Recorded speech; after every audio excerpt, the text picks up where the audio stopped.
well, and then we're gonna do an introduction. So, guys, once again, welcome to the Beyond the Arena podcast. We have two new faces and a returning face over here. We got Raxxaz over here, but also first time, one of the American guys with us, Woo! Amodace. Good to I have made it you, to my the man. big league. And on the other side, everybody? we do have Sam, European caster, also first time on the podcast. So feel free to introduce yourselves. Let's start off with You wanna Sam. go? Sam, you go first. Yeah. Oh, you're giving me the honor. Thank you, Yes. Emma. Mhm. Love it. Hey guys, Sam. Hopefully you've heard my wonderful voice many a times on this channel during all of the different SWCs or Swell competitions. But thanks again for the invite onto this one, Say. Maybe I should preface it. Used to be a Comtours employee, not a Comtours employee anymore, so can speak truth. Okay? Like I can get asked questions now. Now I'm free to speak. All good. Nice, good stuff. Emma, how about yourself? How's it going, guys? My name is Amodace, Ambo, as most people call me. I just a little LD cleaver on the side, you know. I'm happy to be here. Happy to give my horrible takes. Nice. And then, of course, we got Raxxaz also just going circle around. You can feel free to introduce yourself as well. Yeah, guys, I'm Rex. I guess you know me from the scene. I don't think I need to introduce myself. I'm being here so often, right? Yeah, fair enough. But fair enough. other than that, Yep. Well, topics for today, we're gonna just like free ball it as we always do, but we're definitely gonna be talking about the new SWC pre-ban mode, which is going to be interesting. Also, so far, 12-year anniversary still going on, and the events. Talking about decks, unfortunately not released just yet, but they will be probably released. Well, actually, the assumption was made tomorrow because one of the events did claim something about tomorrow, which on the 27th, so it could be tomorrow. And then also, of course, the current state of RTA. So first of all, SWC pre-ban modes, what will it be? Well, they're going to be having pre-bans where all of the pre-bans are stacking. So anything that was pre-banned on either of the two sides are not going to be picked throughout all of the matches coming later. And they will be adding new units on top of that all the way to, I think both sides are having pre-banned 4 by max. Which does also mean if you pre-ban a Heigang, you're not going to see a Heigang the whole best of 5. You're going to pre-ban a Gianna, you're not going to see a Gianna the whole best of 5. Which actually does open up a lot of new mechanics. And I'm curious about you guys. Raxxaz, as SWC player, world finalist last year. What do you think about it? I think it will be very interesting and open up like for a lot more diversity. Like overall, I really like it for sure. But like I think it might be a bit harder, like for like a little bit players with a little bit weaker, not so deep rune box, I'd say, like rune artifact, but because you will need a lot more monsters. Like if you're going to full best of 5, and you will happen to have like 8 pre-bans, and assuming there's no overlapping bans, right? Yeah, that's also that possible. will be very hard for the lower depth players for sure, but it will be way more fun to watch. Like it will be insanely great for the viewing experience for sure. It will be more interesting, 100%, and to cast as well for you guys, right? Yep. Well, as a caster, Sam, you can follow up.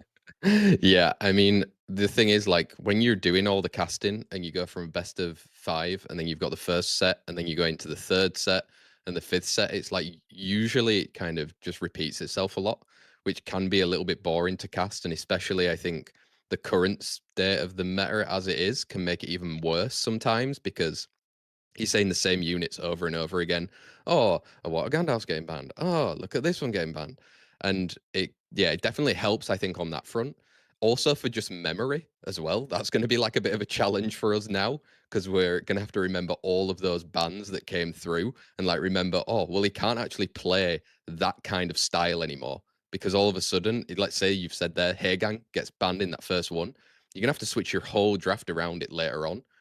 So as a caster, I think also for us, we have to really dig deep of like what monsters are people going to have ruined. And like what Rax said, people are going to have way more stuff ruined. We might see way more crazier things come out from it.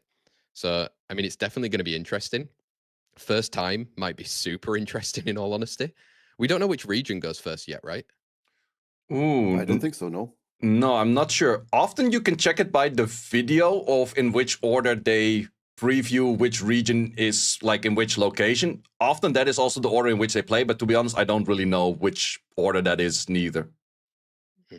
Because I mean, it's going to be interesting to see as well which region maybe locks on with it a little bit earlier, because the testing ground is going to make it a lot easier for the rest of the regions. I'm pretty sure.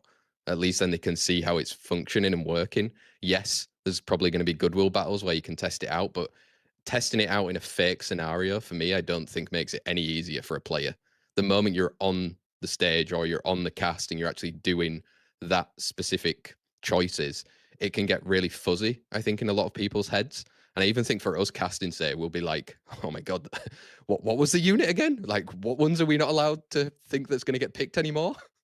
Yeah, it's definitely curious to see like how will it work in game, but also how will the UI look like? Because Ammo, that's actually one for you guys. I'm not sure if you saw like the other people playing in the summit, but the summit is played for America right now on challenge mode, which also has the UI in there that shows all of the units available for that player. So they made a specific UI for that mode. So I guess they will make a good UI for the new ban mode too. But Ammo, what is your take on the new pre-ban? Initial thoughts was I was super excited because it's kind of in effect fearless drafting, which is something I really wanted to see competitively, right? Because that kind of forces you to be unable to pick things that the enemy's like, oh, that's obviously a good pick. Second reactions was, oh shit, I want to qualify this season. That's kind of bad for me. But like at the same time, it could be really cool, right? Like if you just ban out all the good high base units and then throw your best set on like a Draco or Craig, and then you get like a 2 free wins or something. It could be really cool. It could be really cool. Yeah, and that's also a thing. Like I think for you have two different kind of camps that you can take on this one. It could be it's a lot more interesting for the viewers, and I think that's definitely a thing. That's the same thing. It takes me back to like I think it was like baseball, basketball. I always say these two wrong, but where they invited the 3-pointer because it got too boring for people to watch, and they did that like 50 or 60 or 70 years ago. But they invited the new rule mainly for things to be more interesting to watch because the viewer base was dropping and that kind of stuff. And I'm not necessarily saying that viewer base from SWC the last few years, like everything is kind of slightly dropping-ish. So, but I think it's definitely good to add some more ground to it of seeing like, hey, we're actually trying something new. And I definitely do think that this is a big thing that's very new. And then, yeah, definitely the players with, I think, less LDs and 1-triggers. Like especially 1-triggers, they're going to be very heavily hit. Let's say that we're talking about a Scribble Bibble, mostly has like 20 units ruined up, very 1-trick. Glorious, pretty 1-trick. It's definitely going to be hit a bit more. But also on the savage say, by the way. Yeah, no, but that is just like being honest right there. But also on the other side, let's say Raxxaz is often really good playing with all of the elemental units. But let's say that you pre-ban all of his elemental units and you start drafting Maximilians and Neftis, and you pre-ban the Oliver and the Chandra and the Twin Angels and all of those. So that is definitely going to be harder for a player like that as well. But then we also have on the other side, I would say Raxxaz, Pinkroyd is also one of those that often plays about every meta and every style out there. Also has the rune quality to do all of those. So it's really curious to see if those will then also do a lot better. But it's also the question, if you get 3-0'd, you still don't get all of the pre-bans in. It's in the 4th and 5th match that you really get all of those pre-bans like adding up to one another. And it's also one of those interesting things. Let's say that you are a 1-trick, but you have different variations of your 1-trick, and you start off with a Leo pre-ban. Because you can still like backfire that on the enemy too. Let's say that you're a Cabrera kind of player. You go for your Adriana, but you have your Adriana, you have a chilling style, and you have a this style and a that style. And you just keep cleaving one with a Sonya, one with a Rigna, one with a Light Siri randomly, and then one with this, one with that. At some point, it is a possibility that maybe 1-trickers, if they can widen their box to do certain things, might also have an upper hand. So what do you guys think about that one? I mean, I love how much thought you've already put into this, by the way, Say. Well, that's what I do here on this channel. So, Raxxaz, what's your thought on that? I was going to add something. You were talking about Raxxaz, for example, right? I think, like, it also, like you said, sure, benefits the people with not that many LDs or, you know, but like in the matter of fact, if you don't have any, I think you are so much more hurt by this than if there's people that has like 1 LD, let's say like 1 LD that is good, usable, you could use throw in there every game and stuff, right? So, and then if you have none, and then you happen to sit there with 8, let's say 8 RGB units banned, dude, what are we? I think that will be super hard for these players. Even doesn't matter how good you are and what kind of things you're thinking of, because if 8 of the meta units are gone and you don't have any LDs to make up for it, I think it will be especially in the top competition, right? It will be very hard. It will And not then be how do easy you at deal all. with like the killing bows if you get rid of like Fire Jin, Fire Megumi, Yep. Heigang, like, and you have no Ragdoll, you have no TL, you have no Zenisec, like you just get rolled over. No, Ismo gives the Yeah. answer right there. RNG makes up for it, fixes everything. Well, that's also one of those things that I kind of thought about, which was my initial thought, which I actually didn't mention yet. What if you have a super favorable draft? You have like a Gianna into full pushback, should be insta clear, unless RNG goes real bad. RNG goes real bad, next match, Gianna banned. Like, yeah, we're not gonna do that again. It's like also one of those things that might hurt pretty badly. And another thing I haven't really talked about, kind of like a side tangent. I'm kind of worried this means they're gonna add SWC mode instead of pre-ban in lobby, because they did start with that favorited pre-bans in the UI, and then like they they just directly skip the steps. So like, will they just use SWC mode and force us to have to sit through that queue? Well, How do you what do you mean? Don't mean? know. I don't get it. Like, so you know how everybody's asking for pre-ban, but we want pre-ban to be set before you're Yeah. like champs or Oh, draft. yeah. If they're making an entirely new game mode and changing the name, are they gonna make SWC mode the default and like not let us choose the pre-bans? I think we're kind of mixing two things right now, because SWC pre-ban, the stacking pre-ban will just be tournament play, and I don't think that pre-ban will be added on ladder. At least I haven't heard anything yet about them Okay. actually adding that on ladder as well, and ladder will just remain ladder as it is. But therefore also what Sam was mentioning earlier, it's very hard to test this. And that's also Yeah. what I did reach out to Raxxaz and a few of the other qualifiers from EU. Byuncha, the caster from Korea, also known as the father of some the father of Summoners War through like the Korean community. He already was like, yo, let's just host a tournament, and when this mode is in, let's actually get people playing, because why not? And yeah, I'm very curious to see those kind of things as well, because there will be tournaments hosted the moment that this mode is in, but when this mode actually gets in, I have no clue neither. No, I mean, I think Yeah. you have to test it as well, right? Yeah. Like, Yeah. I'll be honest, I still don't get it to this day why when you're playing on ladder, there's no pre-ban. But yeah, it's the Yep. moment you get into a tournament, you have to then suddenly learn how to do it. And those people that have never been to a tournament before, I think, are always on a back foot because hey, these guys have been here, they've done it before, they kind of know what's somewhat coming.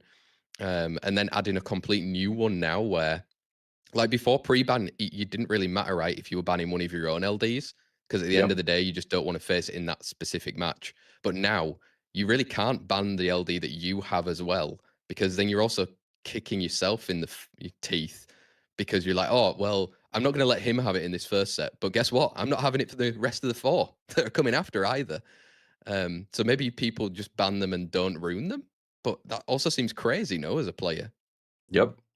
Plus, like the thing that we often say in the cast as well is like, we had that with Oliver way back. We kind of have that with Eretion right now. It's like, oh, you have first pick, then you're not allowed to have him. If I have first pick, I let him through, but then you probably ban him, so you go banning back and forth. Yeah. Raxxaz, what do you think? Does There's that make also first no ban picks? initially. Yeah, go ahead. There's no ban initially, they said. So it's just like a straight up 5v5, and then you Yeah, the and first then you game, ban. right? Oh yeah, that's Yeah. true. Yeah. The Yeah. first game is without any ban. Ooh, that's also. But does that make first pick so much more important? But that actually Yes. makes the dynamic sure. of first pick even more like strange, because the first pick in the second round is no, you want still a first pick in the first round then, I guess. Yeah, 100%. Like, Yeah. honestly, I think now, like, you could, like, before you could run different strategies, right? With not getting first pick and stuff. Like, depending on the bans, because you're swapping the bans all the time, most of the time, right? And then Yeah. now, the first match without any bans, like, I Yeah. don't see a world where first pick isn't better than Yeah. second pick. I really don't. Yeah, Yeah. no, very true. Because then you pick the Oliver or the Eretion, and then in the second match they have first pick. It's like, yeah, now no one gonna play that one anymore, man. He's Yeah, out. exactly. Yeah. Is that seeded in tournaments though, or is it still coin flip? It's been a Coin while. flip. Oh. But They wouldn't be able to make it seeded, would they? they Like could. if you're if you're first, but usually it's people I think that were on the top of the bracket, no? Or was it? Is that me guessing? I can't remember, Rax. Or is it always coin Mm, flip in every I think situation? for the tournaments, it was. Wait. Was it well, like for the EU Cup? It definitely was coin flip. I know that. Yeah. I can't remember. Like, was it for the World Finals? It was I think it was then the seeding, like on top of the bracket for the Oh, first they're saying matches. coin flip. But I don't. Was it later on? Was it coin? Yeah, later on it was coin flip. Yeah, I think Because I'm just mostly it's saying, coin like, if flip. it was seeded, then it kind of Yep. yes, first pick is important, but then it's somewhat based on hey, you did better in the ladder, so that's why you're getting the first pick. But I'm trying to think if the first one in the World Finals was coin flip too. I'm really can't remember that correctly. I know that the follow-up ones were, but yeah, because follow-up makes sense, can't right? But I recall. think Yeah. that Yeah, first follow-up for round, sure. It needs to be coin flip, right? Otherwise, it's stupid. yeah.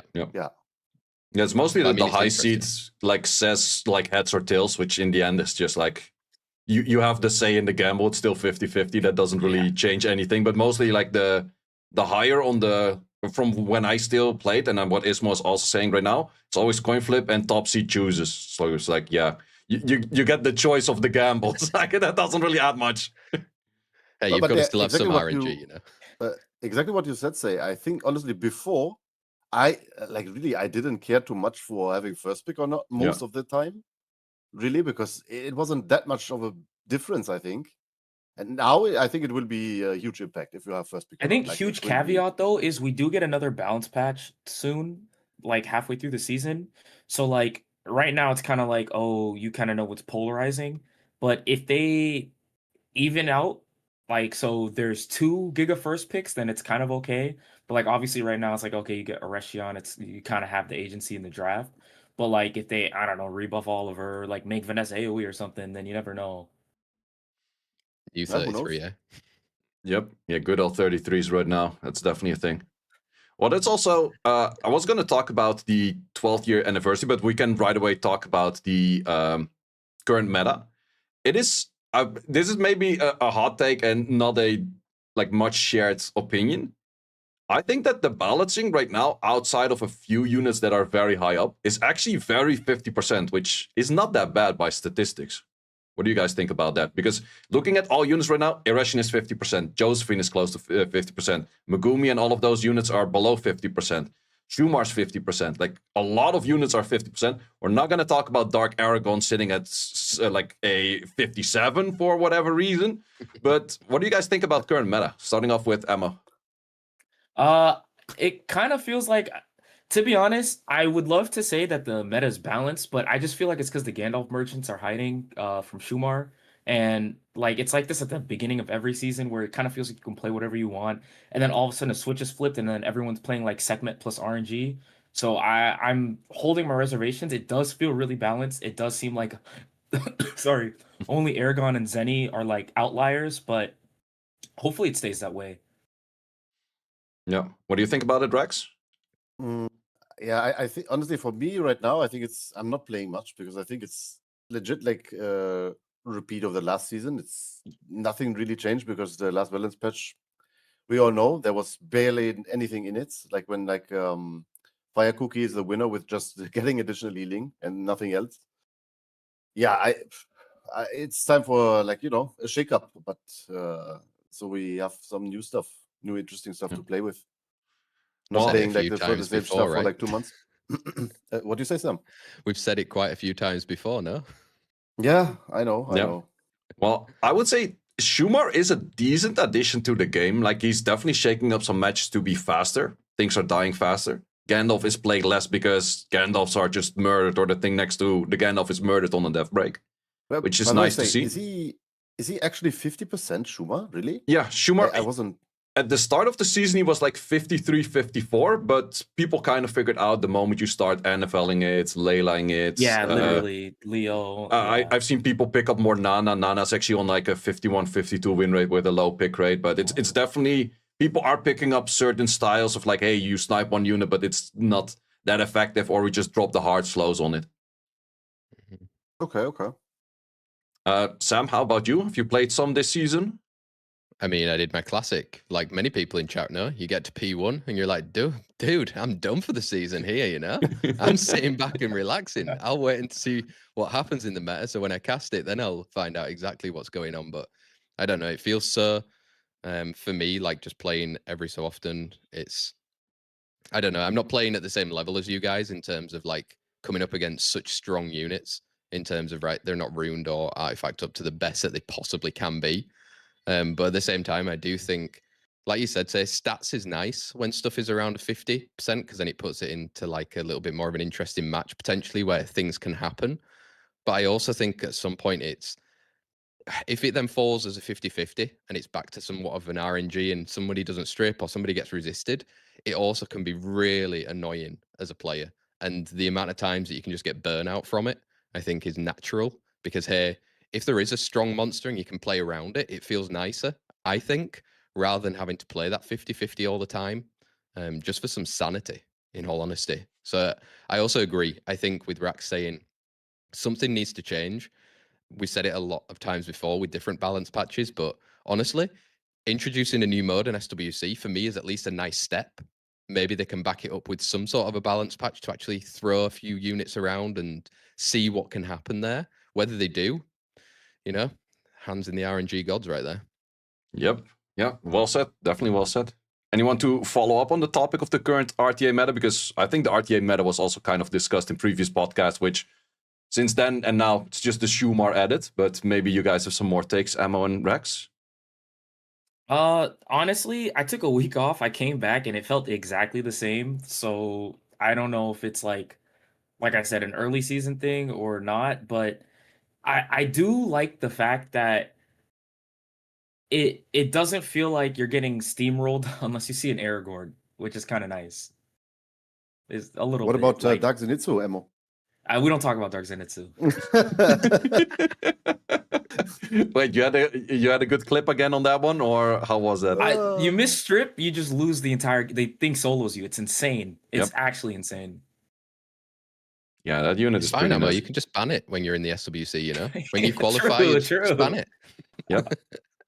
Yeah, what do we do about the first game though, Sam? Like when we can't ban the Aragorn and the Hey, you can Zenitsu? always lose one set. There's still another 4, right? You can always make the reverse sweep. Yeah. Or you just have it as a post ban. Yeah, I think these are the two most overtuned units right now, I would say. Like I don't know. I think it feels like a little bit imbalanced. The Zenitsu can legit go 10 times before you ever move again. And then just kill your whole team, right? Like it's really crazy. Yep. Yeah, and for Dark Aragorn, it basically feels like, you see the enemy team. Oh, yeah, he procs out, gets 1s3 off on non-immunity, and the game is basically over. That's how it feels at the moment. It's just better than old Zhang Nam. It's like yeah. At least old Zhang Nam, he needed a team to kill you. Like Aragorn, you can't come back from slow reset. Yeah, 3-turn reset, let's 2 to 3 because he will probably almost always hit 2, right? Since it's 3 times. AoE 2-turn slow plus full reset, like you can't even proc out of it, is kinda crazy while doing HP scaling max damage. Right after they nerfed Benhan. Criminal units. Yep, and then we still add a good skill 2 on top of that to lower the cooldown of your highest attack unit, plus more stuff, defense break, team up, everything. So yeah, it's definitely a busted unit right there. And we have smokes in the chat, say, right? Yeah. And I'm watching a lot of smokes. And look, he even writes it. Do not nerf it. It's balanced. Yeah. Yeah. Right. I saw a couple games, and then not all happen too much here and there. And then I see him, teaming up with the Aragorn and the Zenitsu. So he gets attack buffed, he defense breaks, and the Zenitsu straight up one-shots a full life, 30k HP unit. Ooh, but where also, are we? The Zenitsu is that slow for the S1 animation. Wait, Smokes, does the S1 come after the double defense break, or does it come in between? Because I'm pretty sure it doesn't come before. I think in between. Well, both hits before? Really? In between, okay. The skill 1 is slow. It's slow. That's super slow. It's also with the Sonya. Sonya S1 is also in between. It's one of the few skills that's actually in between because the startup animation of the skill is just that long. But yeah, you already have a death break and then a skill 1 speed scaling kind of thing. Like, yeah, you're just clapping people. I think the most crazy about the Dark Zeni is I think no other unit has this at all, right? You probably know better than me, say, but I don't think any unit has crit scaling. Scaling your damage and crit rate. Not necessarily, no. But to be honest, a lot of units are just 100 crit and then speed scaling and that kind of stuff. But his scaling is really interesting to the point where You don't have to go any crit damage on him. You don't have to go any attack on him. You just need speed and you need 100 crit rate, and then you just want to be tanky, which is just one of those units which often you have units like, okay, it does damage because it's glass cannon. But this one is like, Yeah, I was it gonna does say, damage and it Crusade. CCs your whole team and cannot be CC'd itself. And by the way, it's tanky. It's like, why? Yeah. Okay, so I want to, and for you guys, I want to throw a red herring in there though, right? I'm going to be the guy to ask the question. I feel like every time that I've ever casted an SWC, there's always been one LD unit though that has just been impossible to deal with, right? So there was a year when I remember Gurkha was horrible to try and go against. There was Dark Aragon right now, which feels like the exact same. I always feel like there's one throwing around there. Even if Dark Aragon gets a nerf, is there not going to be another one that we're still going to be having like this same type of situation of speaking like, oh, this one is just too strong or too. And is it just feeling bad because this one's a brand new unit that not many people have really got as well? Like, I'm just asking the question.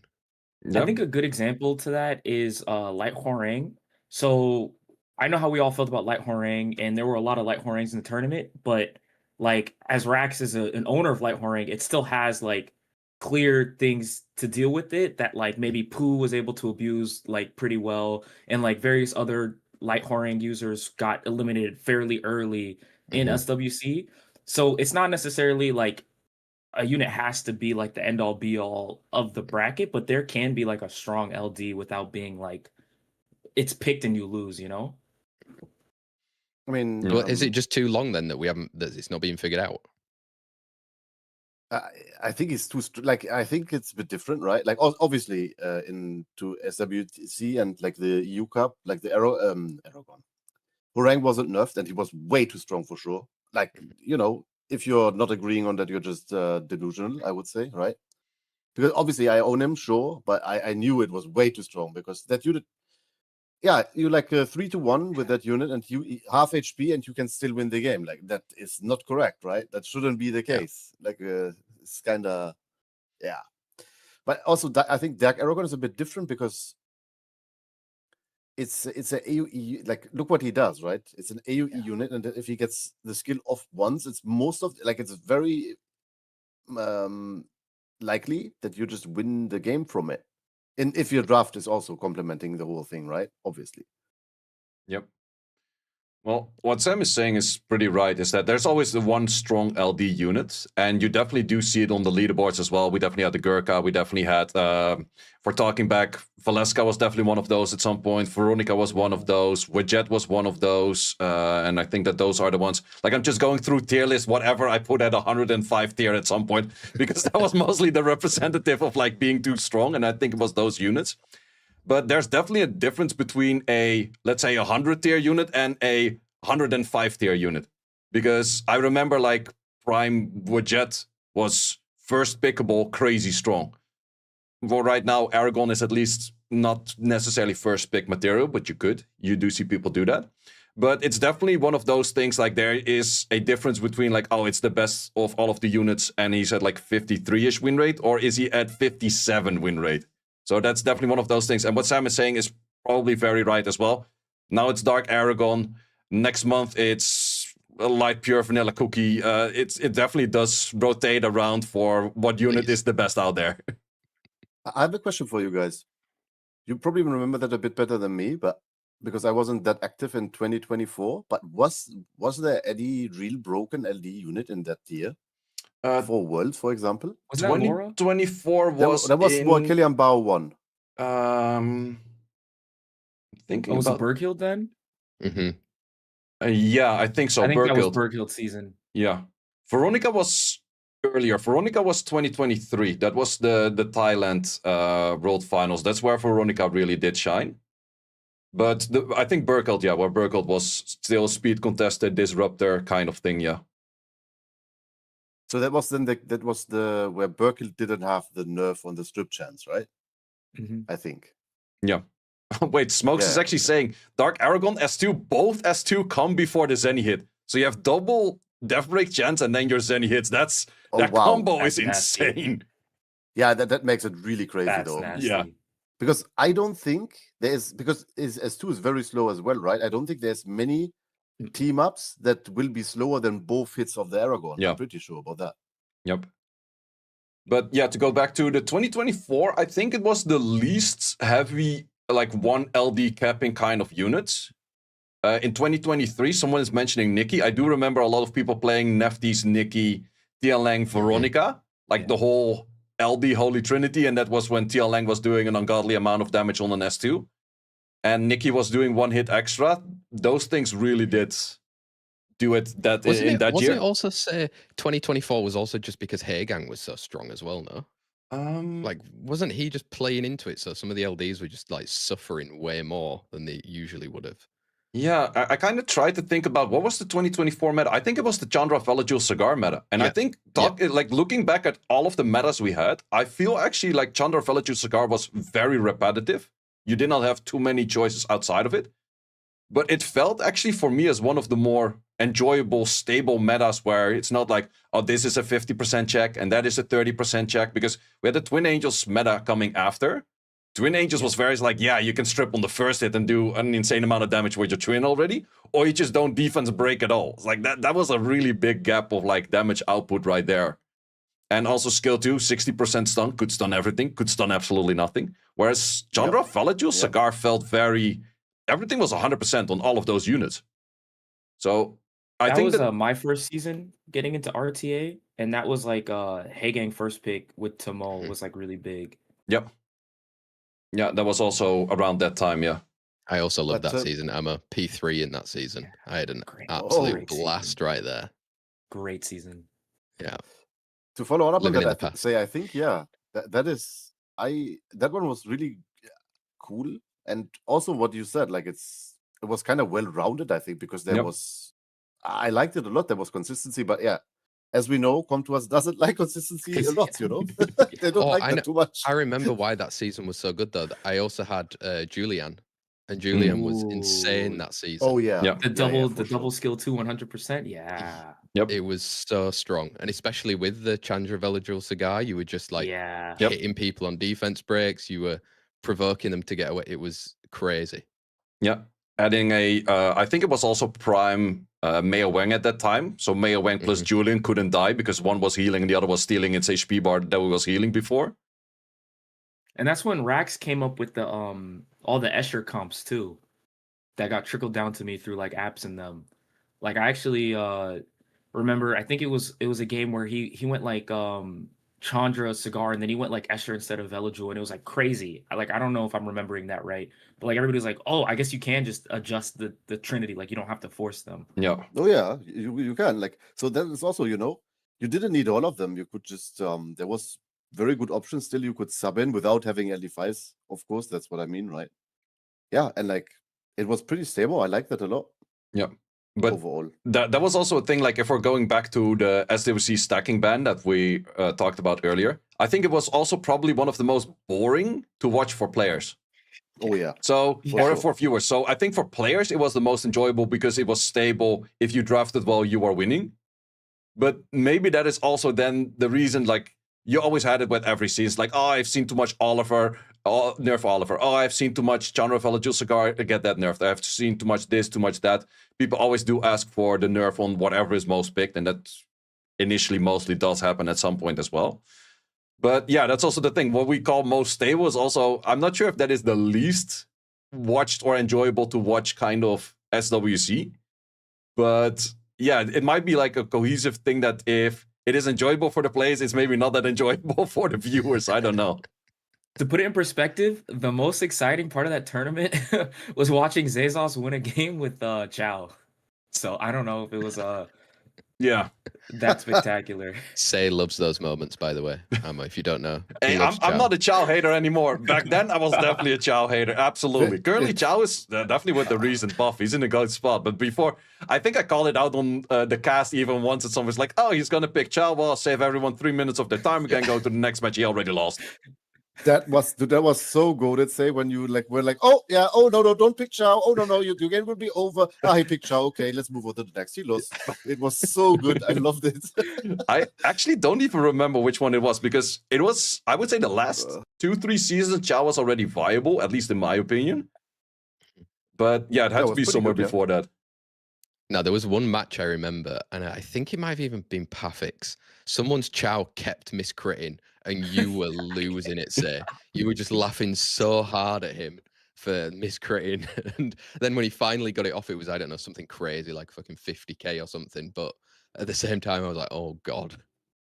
Yeah, that's definitely one of those things. Well, my happiest moment with the Summoners War European League was when we had Josephine and Gandalf as pre-ban, like one on one side, one on the other side. I was like, yep, nice, nice. Because at least that's what you have right now. And as Ammo mentioned, and he could be very true with that, people are not really playing boring stuff just yet to win. People are playing fun stuff. People are playing their LDs. People are playing just to see whatever destroy things. So people are picking more Shumars, more this, more damage. And then towards the late, people are like, yeah, now I want to win. Now I'm going to rock the Genny Hathor again. Now I'm going to go for Josephine Gandalf in every match and those kind of things. So I'm hoping... Rax. What, Sam? What do you mean? Don't get boring. You've already qualified, right? Don't get boring for us. Oh, I won't. I won't. I won't. Yeah, exactly. I'd rather spam my 5 at least, you know? It's kind of fun right now. Nice. I'm actually kind of doing a similar thing right now. It's just spamming a lot of LDs. Like, I'm kind of bored of the Orishan. I'm just going back to a light Gojo, add in a super fast Songchen Lao that moves in front of a Shumar, miss every S2 so he cannot defense break for the Shumar. But if it works, it is nice. But it took me 12 games to get to that point. Nice. Oh, no, but man. I think what you just said there, like with people not tryharding and stuff, that I think that is true for sure, because there is literally with the new point system, which I like, besides the hard P1 wall, which is really stupid, that 100k people are stuck there for no reason, and then I can't even win any game anymore. Yeah, it's just that needs fixing, right? But other than that, I feel like the point system is really well rounded now for all other ranks besides this little problem, like big problem in there. Yeah. But people will, like, if the balance patch now doesn't change anything, I don't think it will be very different. You will see the exact same stuff. People full tryharding, full passive. It will go back to that because people will still want to qualify, right? That will come back in like give it like 2-3 weeks when people start really tryharding again. When people are a bit higher in the points and it starts mattering more. I think for sure it will just come back in the same way if the BP doesn't shake it up at least a little bit, right? Yep. Pretty sure. When is next balance patch? I think a month from now, exactly 4 weeks, right? 1 month, yeah. It should be. Yeah. How many days left until end of season? 61. Yeah, 61. Like 3 weeks after balance patch, roughly. Yeah. Yeah, about 30 days. So, yeah. So 4 to 5 weeks, which is honestly, it's pretty good. I like that because then 4 to 5 weeks is more than enough time to figure stuff out for sure. So not bad. Timing is pretty good on that because we had balance patches before, like a week before prelims and those kind of things, and then they are already really scared to do things. Like I've also seen it not really matter because they messed up my oracles a week before prelim in EU, but or a season where nothing's happening and all they do is nerf Erechion and buff Lucia. I mean, yeah, that's also one of those things. But they also buffed Chow. That Chow would have actually. They saw Skid not kill by how much? Yeah, also barely anything. He got like 6% damage. Like if they would have added 8% damage to his S2, it would have been more legit. Yeah, true. But they saw the Chow of Skid not kill the Shiho of Raxxaz, and they're like, guys, put it in there. I don't care. It's like it would have killed with that buff. It was with the Legend tournament. I don't get that one though, because there's also like every year, isn't there always a balance patch after like 2 of the regionals as well? There's always like slotted in just before the last regional and then the finals as well. I never understand that timing either, because it's like the same situation you had to say. Like you're going into a tournament and all of a sudden, oh, hey, here you go. You've now got a week to figure out how your draft is going to rework again into that competition. Feels like it's a bit unfair. Maybe they should time that one to just be like before finals after that last regional. But hey, I can't change that. Yeah, no longer an employee. So, well, even when you're an employee, you couldn't change that. Exactly. To be fair, just smile and wave. But yeah, they just keep the 2-month cycle, and the 2-month cycle is kind of wholly with the exception that they don't want to do it on a Friday, and then the Saturday is the cup itself. But actually, I do remember, I think it was 2022 SWC, or was it 20? No, I think 2021 SWC. They fixed Wusa to do extra damage on its S2 because it was not doing the extra damage on the S2 for the skill ups just yet. And they fixed it on the Friday, and we played on the Saturday. At that time, no one actually figured it out yet that Wusa was strongly OP and we were still drafting Lulus like idiots. But that was the season that Obabo got legend by spamming Wusa and Nikon. If he figured it out in a day, he would have probably went all the way to World Finals on that SWC. So it's one of those things like, yeah, sometimes with the timing, it's kind of off. I mean, you've said it there, but until the day that Obabo makes it to a World Finals, I don't believe that there was ever a chance. This guy knows how I feel about that. He needs to get there. Yeah, how many Yeah. how many cups has he played? I think he's on like 5 cups or 6. No, I mean, hey, look at one, Dark I think. Zenny. I think he'll be fine. I think he'll be fine. He plays well. He's got. They're his gonna rune postpone sets the are really balance patch. effective. Ammo, they're gonna do as the last one. They're gonna postpone the balance patch because of a collab or something random happening, and then it's gonna be 1 week before the qualifiers of EU, and then it's like, yeah, Dark Zenny is like, you might as well draft like the freaking 4-star. It's not good anymore. Dude, that I balance really patch hope postponed not. for no Yeah. good reason at all. Yeah. Oh my god. Like, oh my Oh. god. Oh. Yeah. Okay, but what Sam was saying, like definitely, like that happens basically every year. You are 100% correct here for sure. Like one region always gets screwed because they have literally, it's not even a week of time when the BP hits, and then, oh yeah, good luck figuring out your stuff. Like, yeah, you're correct, 100% correct, and that sucks. I feel like every single cup should be played on the same patch, and then the World Finals gets played on the same patch for everyone, right? Obviously. Every think other it's not fair at competitive all. game does that. Yeah. Yeah. Yeah. But it's also Yeah, because just say you're the last cup, just say Europe is suddenly the last region right now, and then that Dark Zenitsu nerf comes through, and you're like, if you're sat there with as an Obabo or whoever else with that unit, and you're suddenly like, oh, cheers, guys. Like, why wasn't our region the first one this time around, you know? Yeah, it's shitty, right? It really is really bad. I think it was even the case with Guts. I think Guts had 2 balance patches in between World Finals and qualifying through the Paris Open, or like the French Open. I think there were 2 balance patches from his first match and his last match, which that's also insane. Yeah, Yeah, but but- fair play to him. He got like that whole open qualifier thing, I think is somewhat cool. That hey, somebody from that region is going to be at the competition, because especially I felt it when we were at, for example, in Paris. Like when you're there, it's crazy when the crowd has got somebody to support, and it does make a difference. It sometimes sucks if that player then loses straight away, because then the whole of the crowd is maybe less invested in that actual people. I think it happened in, was it Thailand as well the year before? Yeah, Zara. Zara was one yeah, of those underdogs that won in Thailand, and then he got kind of hard stomped in his first round. Yeah, and the crowd was still really good, in fairness to the Thai crowd, but they would have been even more electric if that player would have, you know, done a little bit further, right? I mean, we have to thank Raxxaz for last year's, you know. Well, Guts made it pretty far as well, right? No, no, wait, Yeah, you took him it out. was a good run. I mean, what can you do? Yeah. That's what it is. Oh, Ismo does also mention he took out Kenny Tama in Japan first round. Well, I felt, yeah, was Japan, was it very active for the crowd? I felt that was kind of quiet-ish. Don't remember that much. wasn't there. I don't know. Wait, I think from the 4 of us, I was the only one that was in the Japan World Finals one over there.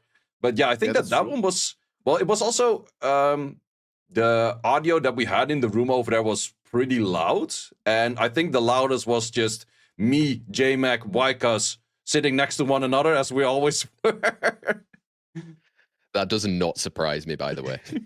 That really doesn't. I do want to shout this one out, which you guys, unless you've heard it from me before, we had the SWC World Finals of no, not World Finals, but the America's Cup, I think 2022 in the Hard Rock Cafe in, where was that? In New York. And, oh wait, actually, Sam, you were there as well. Because you were there as Campus employee. At some point, they had like noise canceling headsets with like ear like canceling things inside. Spires was playing against Dreams Joseph that was sitting from home, and you hear Wycus, Dion Lang! And you see Spires, Dion Lang. I went so crazy loud over there. It's just one of the most funny moments I had with all of SWC. That was it. That was a good one. I Yeah. mean, it was, yeah, you could tell they could hear everything we were saying. Yeah.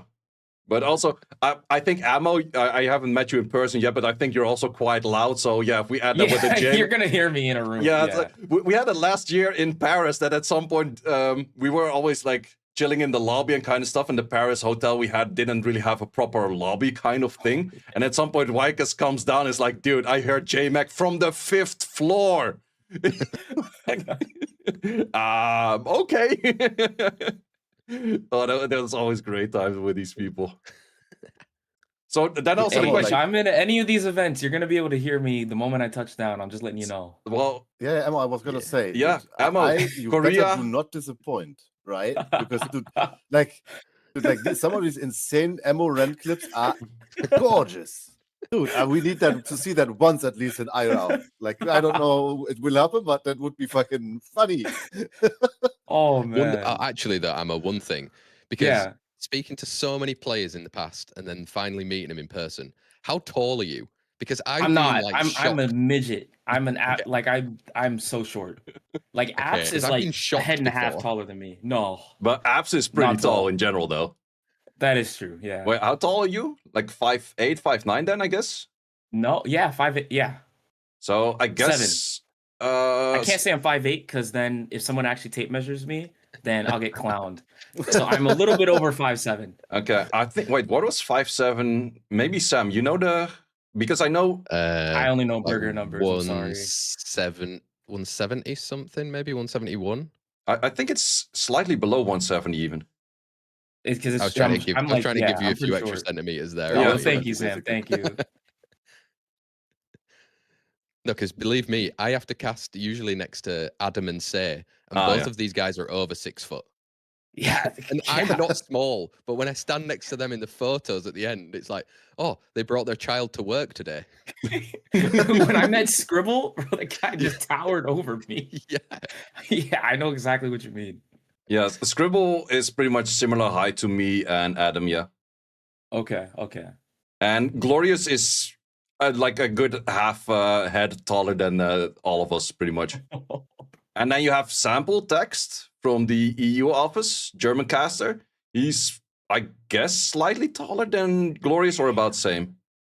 Yeah, like 195. I think it's 198 even. I wouldn't know because our glorious camel never made it to the EU yet, sadly. I know. Just Japan. Just Japan, Yeah. yeah. Yeah, that's the only, yeah, true. You weren't in Japan. That's actually Nope. true. That's Nope. actually true.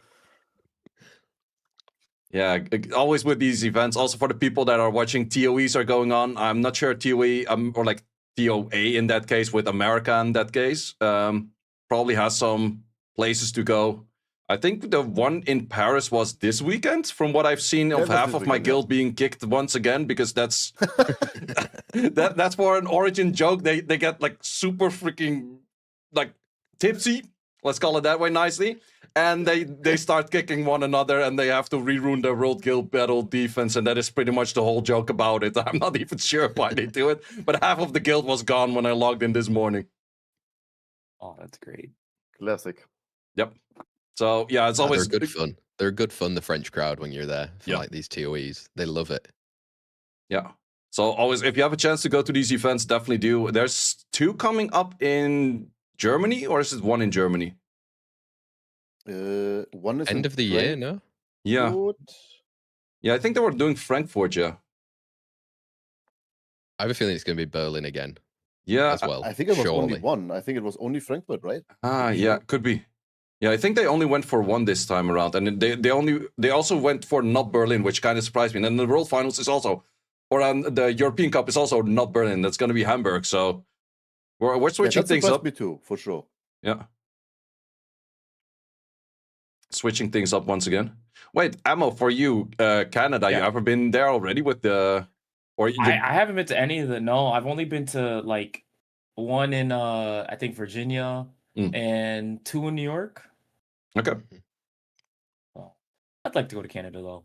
Yeah, that would be cool. They should invite you. Like I have no say in that. Sam has no say in that whatsoever. I know what I can't. I lose. Where are your employee benefits, man? You're supposed to get me in these places.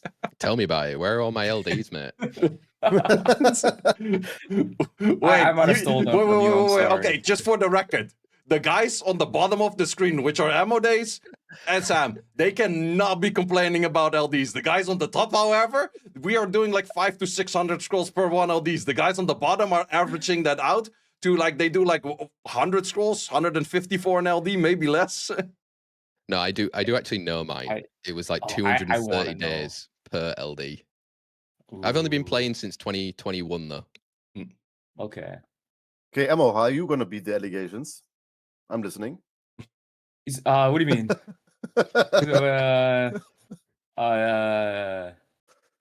No, I don't know. I am an employee. Yeah, okay. Okay, there we go. I got like all my I sat on Ardo for like 8 years, and then all of a sudden I got 29. So I have no 29. Jeez, that's good and numbers. that's not including dupes. So I've been blessed.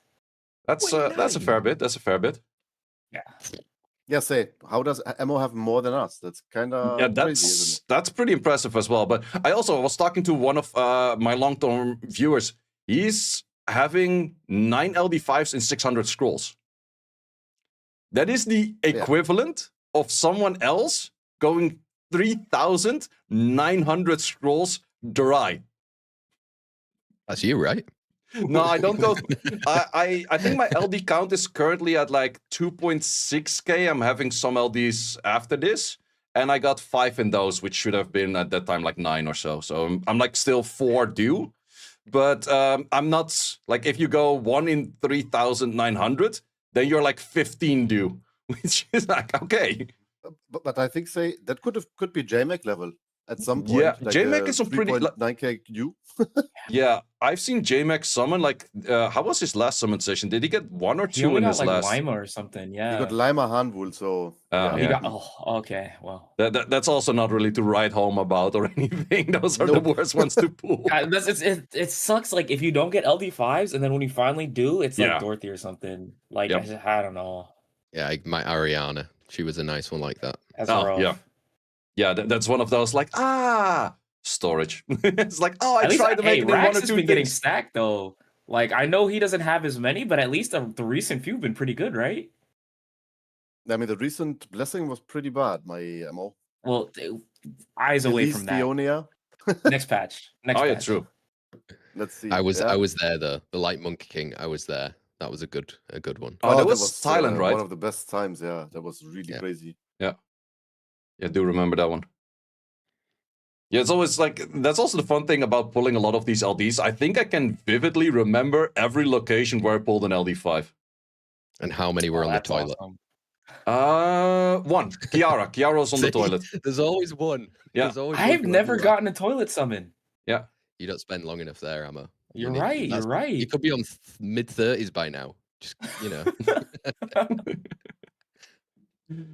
Great talks. Great talks. We still have a few more topics, but I just always love like the rambling back and forth about a lot of stuff. We do also have the 12th year anniversary.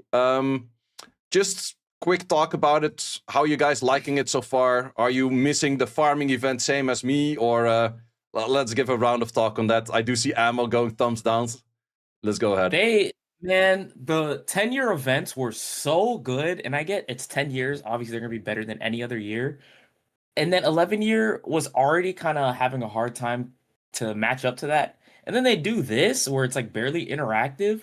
Like we already been saying for years, we hate time-gated events.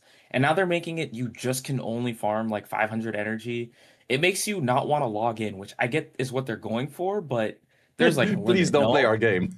like when is it like Yeah, no, fully agree on that one. Sam, how about you? Because I know you're a bit more casual playing right now, especially since you're very busy with your current job and like everything around that. How is it for you that you feel these events? I mean, for me, yeah, it's different now. Like, I'll be honest, when I was working, I would be farming the whole day on the side. and I was doing it Farming like at only for work, my... that's what Counter-Strike employees do. No? Yeah, for sure, I was doing that. And I'll be honest, the main reason why I used to do it was because maybe, wow, that's a deep talk, but how can you be a marketing person for a company when you don't know your game? So my biggest thing was They I play the need to game. know this game. I need to play it. I need to be to the point where, hey, look, I can even cast about the game to maybe not the in-depth level that you have, say, but to a good enough level that I can say it to a lot of people. So I really did spend a lot of time like actively playing this game.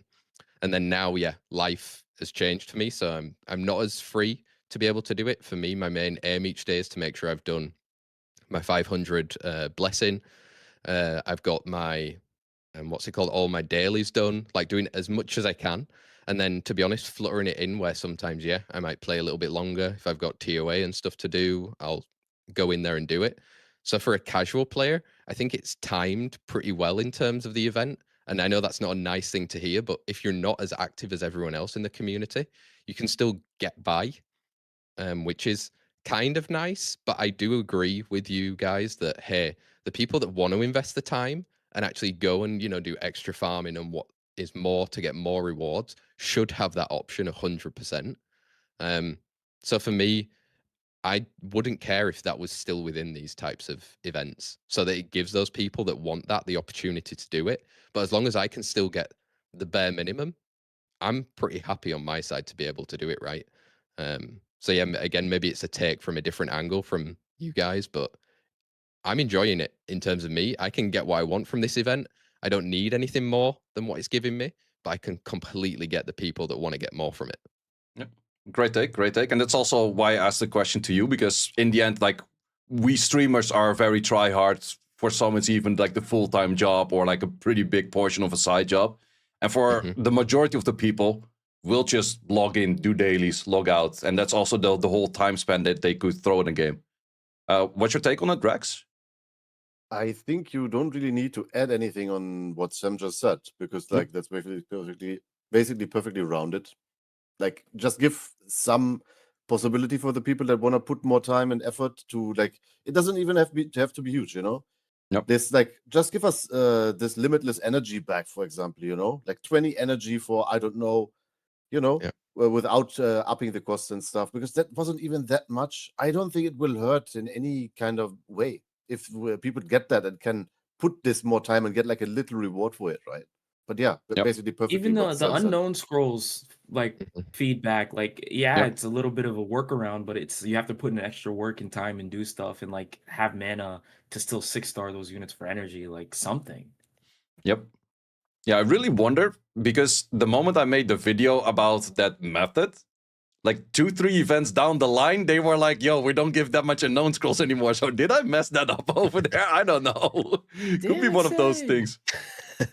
But then again, if I don't make the video, no one really knows, or not that many people know. So it's also one of those trade-off things, which is an interesting one right there. But yeah, I do agree with, at least give us back a limited shop that goes up in price, because we went from unlimited shops that were purely unlimited and you could farm as much as you want to unlimited. At some point, it costs so much that you're buying a mystical scroll for like a day's worth of farming because it's so expensive. And now they went to just absolutely nothing, which the nothing part really, yeah, it feels bad for like the active, super active players right there. Even like for rune active crafts. players. Yeah. Yeah, rune crafts are good as It well. felt so good, right? I feel like it just felt so good. Yep. When you have like this anniversary events and then really just farming for it, it felt just 10 times better, even if it wasn't that much. It just felt 10 times better that you get something from it, like for the effort, right? And now, I just start Scout Battle. I don't even care, because why? It's boring. Yep. And I think an alternative of that is it brings like a hype to the game, and it like motivates everybody else to be interactive, right? Because even if someone's a casual player, if the people that they like, say streamers or YouTubers or friends that they play with are having fun playing the game all day, then that kind of drags you into the atmosphere and like lets you enjoy the content more. Whereas everybody's kind of like, you know, I'm gonna log in today for a little bit, maybe do a little something, but I don't really care about the game otherwise. Then like everybody kind of senses that, and it just like lowers the overall, I feel like, motivation for playing in general. Because like a lot of like the playability of this game is community based. If I'll be honest, like it's just Summers War players keeping it up. So like if you're pushing the dedicated players away, then like how do you motivate other people to want to like enjoy that atmosphere and get invested mentally? You know? Yep. I mean, maybe 100%. to add on that one, just from me, because we were speaking about it earlier, but the whole state of RTA with P1 as well. Is Even bad. me, as I'd call myself like a mid-level player, whatever it's what you want to call me. Like I used to actively play RTA when it was, you know, it was easier to kind of move up and down there. Now for me, I don't even log on to want to play RTA because hey, I'm probably going to go up and down a couple of points. I'm not really going to move any of the position anymore. I'm not going to get a new star or whatever it is because hey, I've got to really try hard and I've got to play way more than I used to have to. So I've even seen it on my side, like the farming and all of this stuff active. Yes, I'm not doing it, but Scout Battle was a nice little thing on the side for me now because when I do have that time where like I have to work and I can't have it just up on the side, hey, I can do that now. But when I come back and I actually want to play actively, I'm almost looking at myself like, what can I do actively here? Like, okay, I've got World Guild Battle, let me do that. Okay, I've got Siege today. Okay, cool. I've logged in at the right time. Cool, I can do that. And I get to RTA and I'm like, you know what, I'm just going to do challenge mode. And then once I've done my challenge mode and got what I need from the rewards, I'm like, do I really want to Yeah. play RTA right now? Like, I don't feel any benefit for me in logging in to do that at the moment, which is sad to hear because I used to play maybe up to like 600 matches a season. Now That's I'm quite doing like some, yeah. 100. And I'm like, yeah, I'm happy with that. Like, I don't need to do any more. Yeah. Yep. Yeah, It's great take. perfectly understandable, like Yeah. for sure, because I've heard this from many people, and obviously I have like some real friends also playing, right? And they are in the same spot as you, Sam, right now. And like they say, yeah, I mean, I used to like it, but like I'm just stuck here, and then I'm fighting way stronger players because there's 100K players in there. Yeah, There's that's players in there that are not even supposed to be in there. And then I also heard that I think from I think it was Sam, the Sam Bisap. He was telling me like late in the season it was even impossible to climb for Yeah. some people because you have 100K people there, Mm-hmm. and then yeah, but you have people in P1 that have zero points Mm-hmm. because they dropped all the way down, and then you can't. It's impossible even for you to climb. Like yeah, that needs to be fixed and make it more interesting for the people again. What does it do for you? Oh yeah, you're getting your free P1 served on the platter, and then you don't need to play anymore because there's nothing for you to play for. It feels really shitty, right? Yep. Yeah. P1, like if you start your games at the end of the season and you didn't end in Guardian, so you start in like C3, if you start the game like 1 month into the season, P1 is like 400 points across. Like I played on my alt and it was miserable. It took me so many games just to get to P1 and then you can finally play or get to P2 and then you can finally play the game. It's like because you're fighting when you match someone that's like 600 points and you're 1200, you get like 3 points and then you lose like however much, like 15 or something. It's ridiculous. That's some elo hell right there. Yeah, I've seen it as well. Yeah. I've seen people at like 66 or even close to 70% win rate on like 400 matches, and they were P1. Whereas Yeah. Raxxaz, we can tell, like if you're 66 or to 70 win rate, you're pretty much top 4 if you played enough matches in current Yes, state of the for game. sure, Which for sure. Like there's people everything in above G3 60 with is really good. Yeah. Really, really good. So yeah, that's just a thing of like minus 15 plus 6. That's crazy. They now Yeah. changed it already to P1 goes down to 800 points, which Oh. at least you don't have a crazy gap. But 800 points, you're probably like if P1 still starts stacking, because that also does mean like how are points created that we can climb all the way in the top. It's someone at the bottom side creating points by losing 0 and giving 10 to an enemy. That just creates 10 points for the whole pile. But now that is reached earlier at 800 already. So therefore you can start creating a lot more points. And therefore I do think the inflation of the points is going to be higher and you're going to have the same problem. But that also does mean towards the end, like last time around, we had P1 being like 0 to 13, 1400. Now it's going to be 800 to probably 1400 or something. So you still have a 600 gap or maybe 1300, 500 gap. And that is still too big because I think it is every 100 points that you're above someone else, you gain 1 extra and you lose, or you gain 1 less and you would lose 1 extra. So that is kind of how it works from what I remembered when I was really pushing like towards the higher points at some point. But yeah, at some point you just still like if there's a 500 point difference, you still go +3 or like +5, and you lose minus a good like 14 or something. So I think the issue is still there. But also then the big question, how to solve this? You could say it's like, oh, bring back all of the ranks of like C1, start from C1 having like a rank again rather than just like the medal system. But then the big question is, people are used to getting P1 and P1 rewards right now. You would take that away. People unhappy. So it's really, they put themselves in a perspective which is kind of difficult. So what would you guys say is a solution? I don't know why What they is didn't even start with the- Conqueror, because C3 before Punisher, C3 was basically G1 if you were lucky or unlucky. And then they realized that there were this skill disparity and that was like kind of insane, so they added Punisher. So like there's a reason for Punisher, right? Like it's Punisher makes people sense. who are fairly decent at the game. So like to throw everybody in P1 at the start, it's like there's a reason for Punisher. So obviously, like you said, now people are gonna expect Punisher, and so Mhm. it's Yeah, it lost all of its value. Like, I'll Yeah. be honest, I Yeah. think my highest was P2 ever, right? Yeah, Before this like whole that's a system legit came in. yeah. And I was like, oh, this is so good. And now I'm like, yeah, it's still good because now I know people know how hard it is actually to get there now.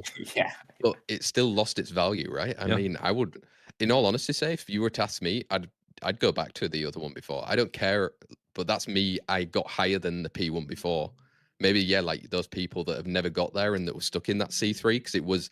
I was there for many years. It was a nightmare. People were saying But- that in the beginning that they were happy to finally get Punisher, but then as you were checking the Reddit responses, as time goes on, they were like saying, "Oh, it's miserable. I can't climb now. I feel stuck. I feel like I shouldn't be here. I feel like this and this and this."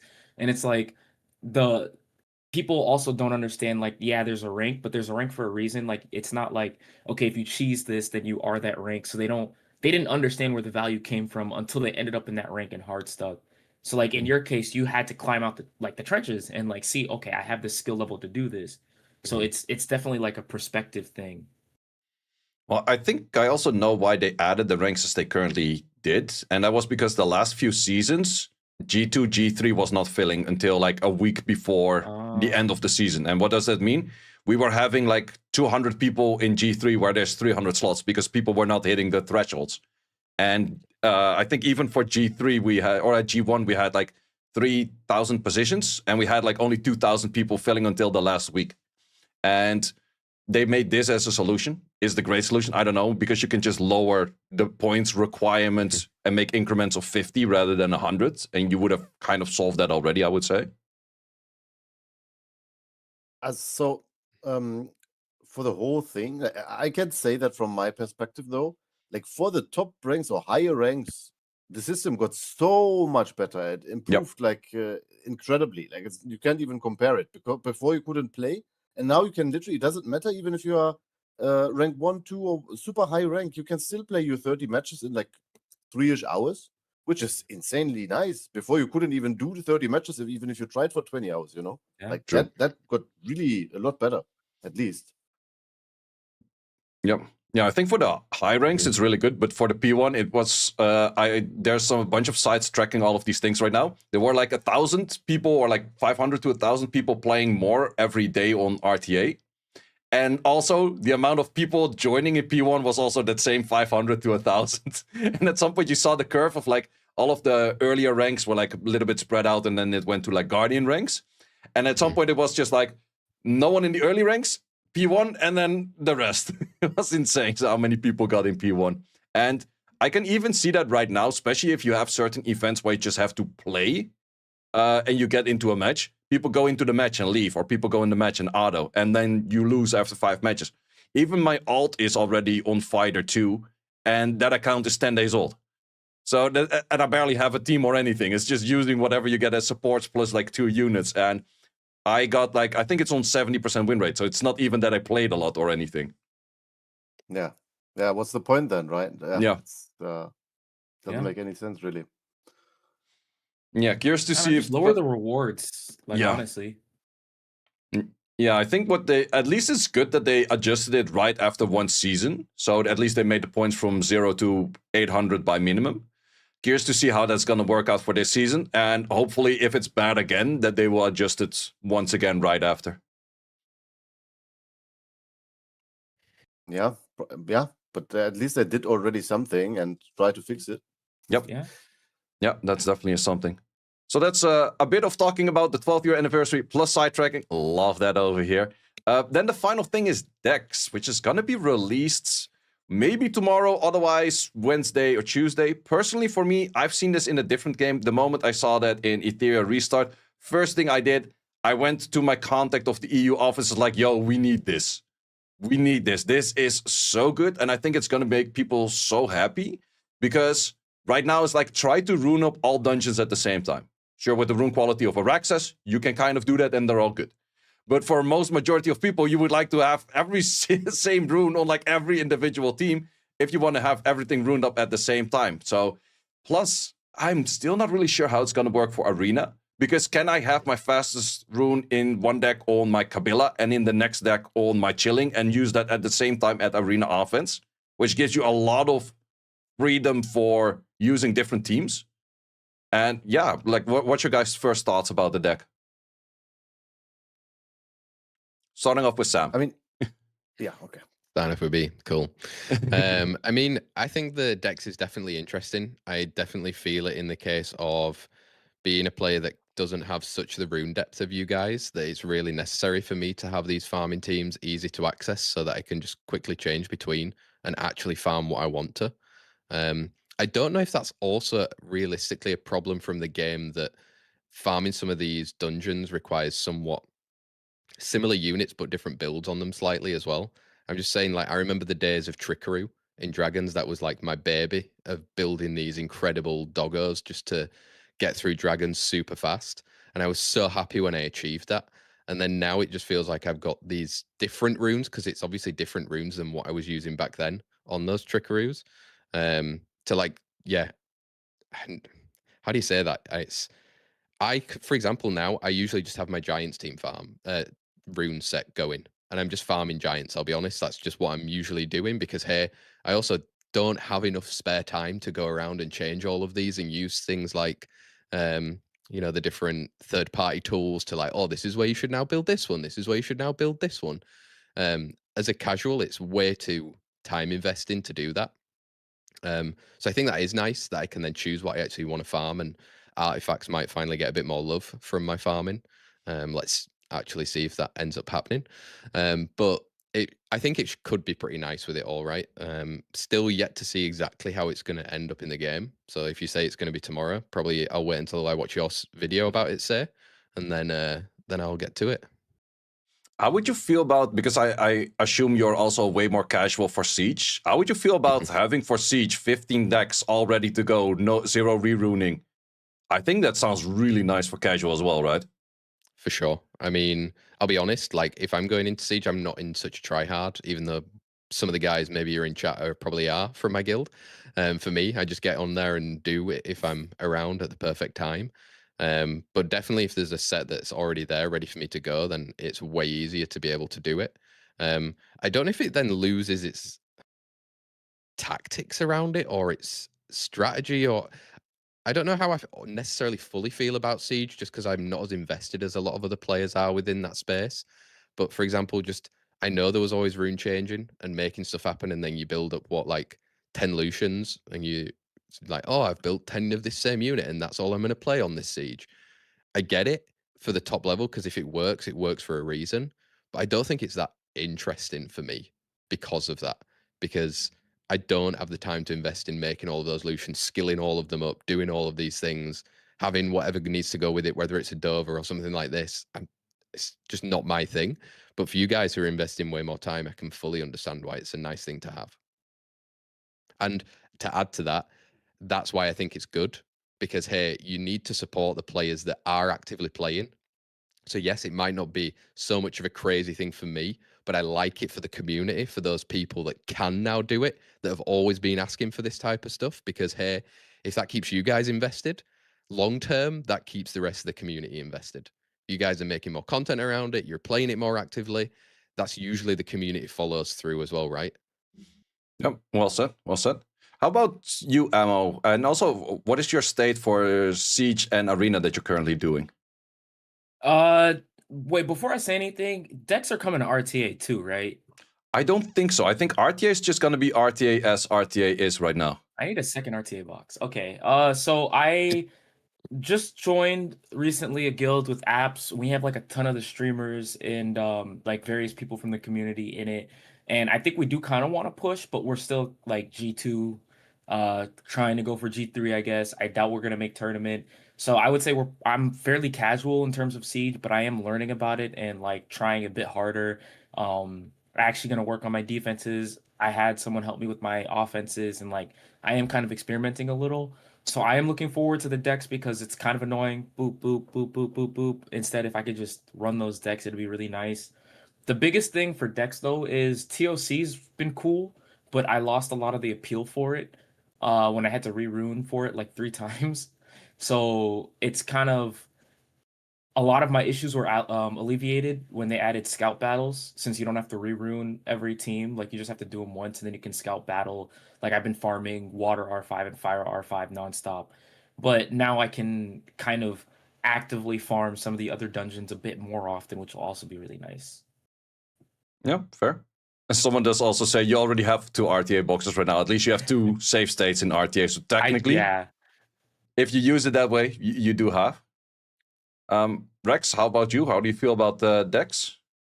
I think like as you said, right? For me, I have basically every dungeon ruined already. Obviously, it's way better, right? Because you can just slap the best sets and make the best teams. It's really cool, especially like for well, it's a privilege like having the possibility to even do that and have everything rune at the same time, because I have that for half a year now. I think I just I need this now, so I just swap the dungeon. I don't have to change a single rune anymore. It's just working. But for sure, it's super good. And not only for that, like also for Siege, I think this will be much better, especially in terms of, let's talk in terms of tournament, for example. Unruned defenses, because you have to necessarily take runes from your defense if you're hitting with an offense, right? And that was a really bad factor.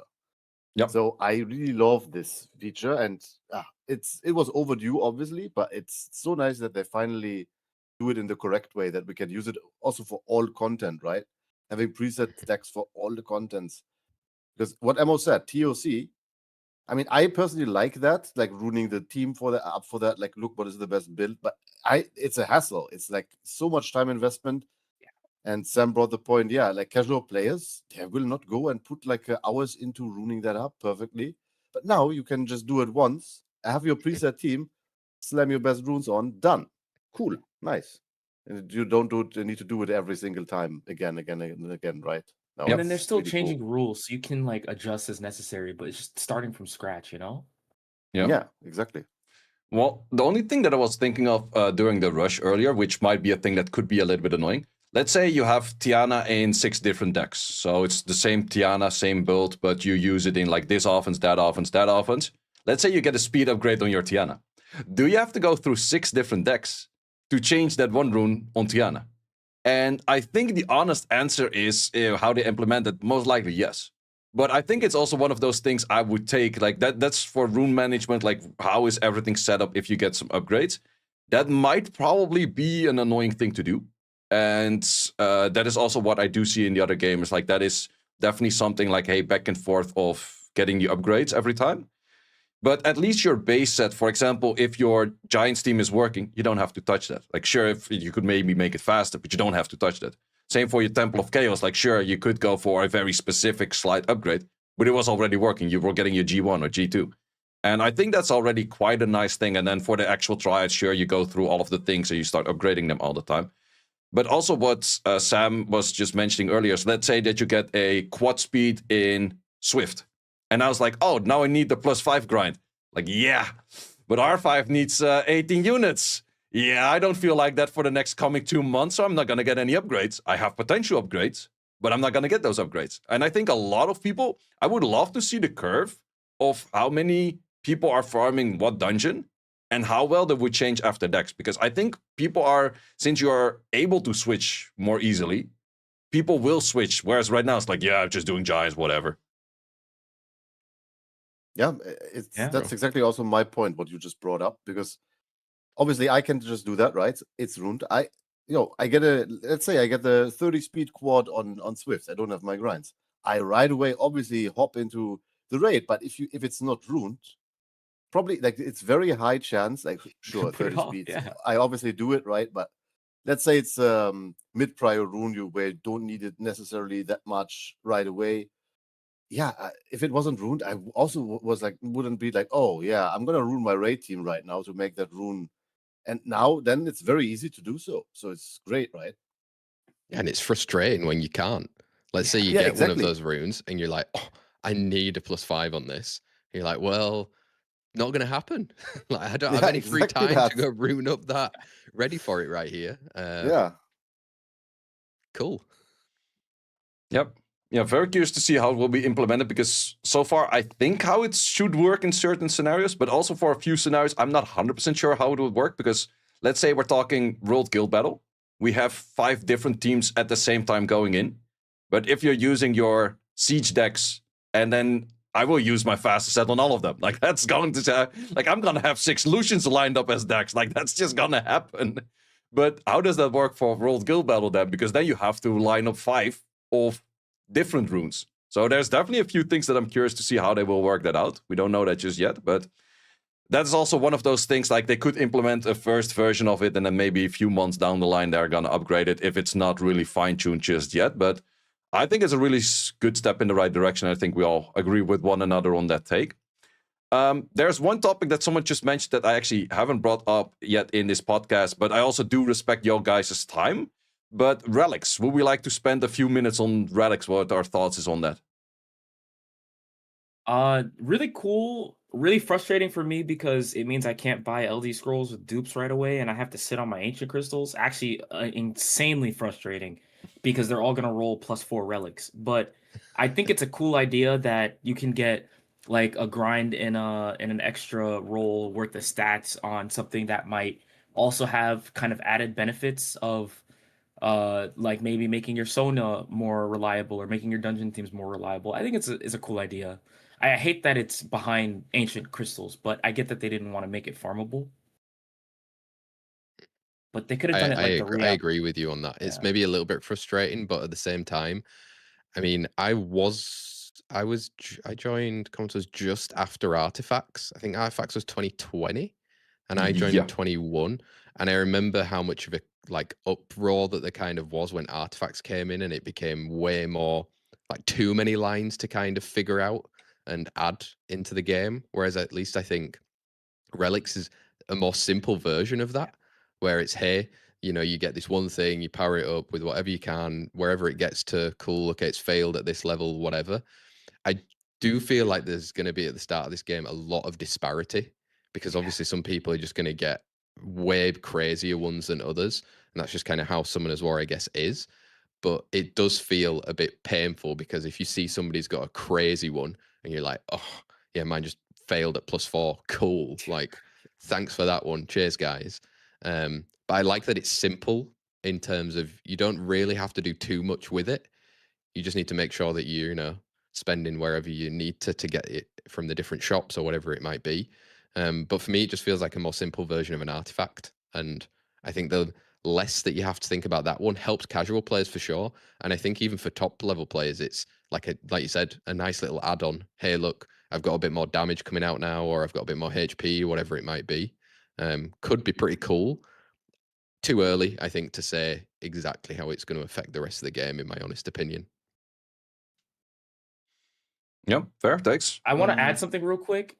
My Maxi got sniped by a Sonya, and that's absolutely a relic diff. Yep. That's a demonic. Yeah. But that's also Maxi has no base defense, but you're gonna Yeah. add like 15% attack to Sonya. Yeah, that's gonna be noticeable. Yeah.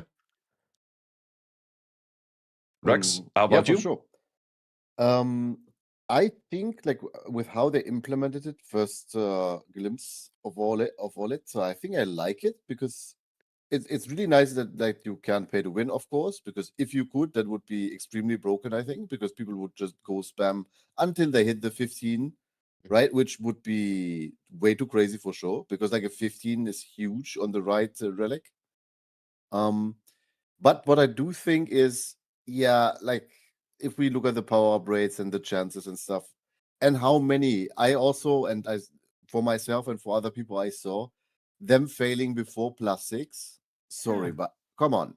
Like they are Yeah. literally unusable if they break before +6. That's kind of it's too much, right? Sure, it shouldn't be insta go to 15. I totally agree on that, but I feel like +9. What was it? I think the average was 1 in 7 is the average, right? Yeah, I Or think what was it? the average artifact ends at +6 or +7. You have a 1 in 30 chance to get a +12, and it is a 1 in 1156 chance or so, or no, 1 in 11,560 to get a +15 at the moment. So the equivalent of if you get them all from all shops, you need 59 years to get a +15, which is kind of like on average. On average, you could go dry on that as well. So that's I legit have seen 2 or 3 +15s. I would like to see them up the rates a little bit. Yeah, definitely. Okay, so to finish with that, like I think it's like I don't mind that 15 is very hard, but like it might be just a little bit too hard to ever get that because that seems very unrealistic, right? Let's be honest. But what I at least want to see is like it should. I feel like it should never break before 6. Like I don't know. That's just because you can sell it. It's unusable. That doesn't do anything for you. You can basically, if it breaks before that, you basically cannot even sometimes trigger the bony you have from that certain relic even once because it's too high. So that doesn't make any sense. And I feel like 9 or like also 9 not even being the average or like being so hard to hit already because let me see, I did every single relic. Let me see how many do I have. I can't remember. I think 2. There's 2 that I are have 1. Yeah, there's 2 on 9, and I think I'm already lucky with that. Looking at how many we got, right? Well, I got 1 on 12, which is insanely lucky, but all of the others are 7 or 6. Yeah. Or just exactly, right? But I feel like it doesn't hurt too much if people get like 9 more frequently, I would say, because you also need like the right one with +9 at least, right? And then I do want to throw in on my alt, I have clearly I don't like have the capacity that I do on my main account. So I'm sitting at like I've only gotten maybe like 1 relic with leftover ancient crystals that I had, and every single relic on that account has hit +4. So like if you're a casual player and you don't really get nat 5s at all, and you can't even afford most of the power up rolls, and then they all break at 4, that's like really frustrating. It is. For sure. Well, I'm also playing an alt right now, actually getting them from like outside of the LDs or like the dupes into them. You still get about 5 every month. And which is still like a decent. I have like 2 that are on +6 or something. I don't have enough materials to power up because the power up materials is you don't get as many from the shop. That is still numbers they could adjust. And I wouldn't mind if they adjust, especially for the power ups. Like the amount of relics you buy, in my opinion, is fine. But the amount of power-ups you buy, I think, could be a little bit more from just an arena shop or a guild shop or even RTA shop, but they don't even want you to play RTA, it seems. I don't know. P1 issues. But I think it's also for relics right now. A lot of people are frustrated because you didn't get your relic, but we only had 1 month so far. And that's like within 5 days, you're going to have twice as many relics as you have right now, which is a crazy thing to say, right? So that's definitely like within half a year, relics are more people are gonna have that 1 +12 or a bunch of +10s or those kind of things, and you have more choices between. Because right now, I thought like, oh, you can put it on 100 units. That's more than enough. Well, I'm already unselecting certain units of my 1 +12 relic because everyone and their mom is using that +12 relic. It's insane. Same. My whole Lucian lineup, all of those, my whole Dova lineup, all of those, all my Miranese and my Jins, all of those are just using it. So yeah, at some point you're gonna have a bit more for it. Someone is saying, can't wait to see the Reddit +15 post. I have seen a +15 already.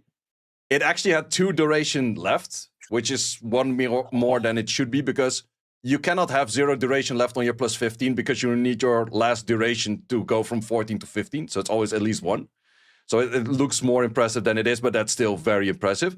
But it was also on the shittiest combination of lines that absolutely did not work together. So that's also then once again one of those things like, yeah, you got one, but that's a pretty bad one, to be honest. That's just the main stat.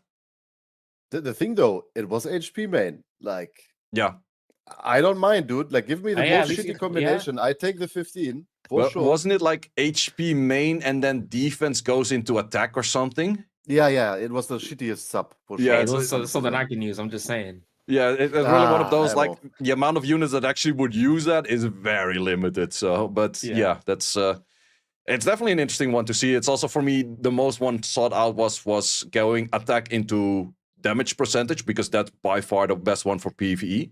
I also did do the math. 1% damage up is more value than my 15% attack that I get from my artifact right now. So the 1% damage up, if you hit that multiple times, is actually crazy strong for PvE.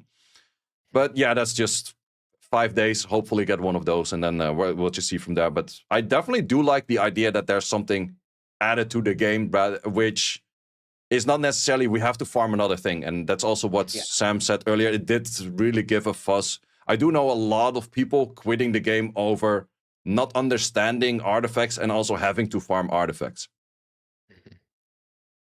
So yeah, I do like the take on that. So I also see that we're already more than an hour and a half in. Let's call it with that. If you guys have any final words, final takes, let's do a round of that, and then we're going to call it a podcast. Raxxaz, starting off with you. Any final words? Nerf Dark Aragon. Fair. Ammo, how about you? Can they make like some of these high bases consistent? Like Shiho, no one likes to fight with Shiho or against Shiho. Ethna, Fire Megumi's in the game. Sekhmet, I don't need to talk about Sekhmet. So then you're stuck with like Escher and Yunhong. It's like, can we get something? Yunhong S2. If we're talking inconsistency. Oh yeah, so like even that is the worst one out there. Like if you feel like your Shio S3 isn't landing, try out the Yunhong S2. That's the worst.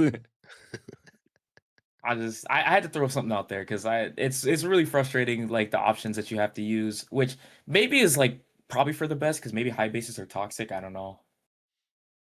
But we have Asher. What specific one were you thinking of, Ammo, actually? What do you mean? Yeah, like you're saying high bases. Like, I don't know. I thought the light Shumar was gonna be really cool, but it's just like Sekhmet with no damage, Like I don't know. Things like that. Like if they're gonna add units in that are like kind of options, so we don't have to all use the same cringe units, like at least make them playable. I don't know. Okay. Just to catch up on that, like I think it's the issue with this will be, if you make consistent high bases, Ammo, it will be a power creep regardless. That's not avoidable, true. That's true. Yeah, it's a difficult line there. Well, we just love consistency. Bring back Chandra Velajul Cigar. Almost. Yes, sir. Sam, any final takes for you? Yeah, now that I can actually say it, no employee holding me back here, but they need to fix for me this P1 RTA thing. Like, I want to enjoy playing RTA again. I don't want to have this P1 badge, which is worthless now. I actually want to actually spend time when I do have the time to play this game. So I would like to see a slight change in that, please. And I'd also like to say thanks, Say, for having me on. Awesome that I could be here and speak with you guys. Getting to finally speak with Ammo in person. Well, slightly off, but in person kind of. And Rax, always a pleasure seeing you, my friend. Hopefully I didn't get any feedback from any of the puns that I said about you, so I'm hoping that we're still good friends, which is nice around all of that. Oh, dude, keep them coming, Sam. I don't mind this banter at all, you know that. Sick. But thanks, Sir. Yeah, very welcome over here. And it's actually also a really cool thing to have someone that worked at the game, so has a little bit of knowledge over there, but also understands the game, but is not as crazy involved as we are right now. So yeah, I definitely do think you have great intakes in there. So thanks for being on the podcast. Same for Ammo, first time here. Yeah, seriously, thank you for having me. This is fun. I'm glad I got to talk to you guys about this. Yep. And for now on, we kind of figured it out where we can also ask more international people. So if you're watching it from the side of YouTube later on, do let me know in the comments which people you might like to have on here. I do have lines with most of the other regions out there. So the thing is, with Asia, it's really early for them, but I would like to try to maybe get one of the Koreans out there that speaks good English, or there's a lot of people that's maybe Benny. There's a lot of cool other regions that we could talk to right now. John B, also definitely an option, also very early for him, and I do know he likes his sleep. But yeah, there's a lot of people that we could add to the podcast over here that I definitely would like to see in the future. So for the side of YouTube, let me know in the comments who should I be inviting. And for all your guys over here, want to thank you very much for your time. Appreciate y'all being here, and it was a great podcast. So thank you, guys. Thank Cheers, you. Thanks for having me. cheers, guys. See you Yeah. guys. See you later. Cheers. We can go for that one and disconnect. Whoa, great podcast, great podcasts. So for the side of YouTube, we're also going off a line, and we're still continuing on with Summon Session on Twitch. I still do. I want to wait until the rewards are in for the weekly rewards, and then I have both summons on the main account and on the alt.